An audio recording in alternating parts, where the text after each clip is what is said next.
In the Bible, many people received the announcement of the good news of Jesus' birth, but one spectacular birth announcement stands out above them all. God sent angels to some shepherds who lived in the countryside to announce that God's son had been born.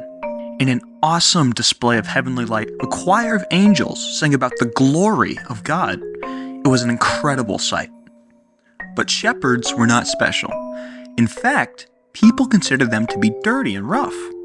Shepherds were usually poor, uneducated hired hands who would protect sheep that belonged to people who were wealthy enough to own them. They even slept on the ground with the sheep, which, by Jewish standards, made them unclean. If you were throwing a party, you probably would not have invited shepherds.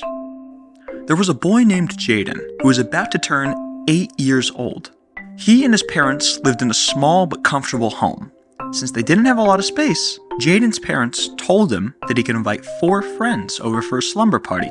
Jaden thought about which friends would be the most fun to have at his party. He also thought about who would bring the best gifts.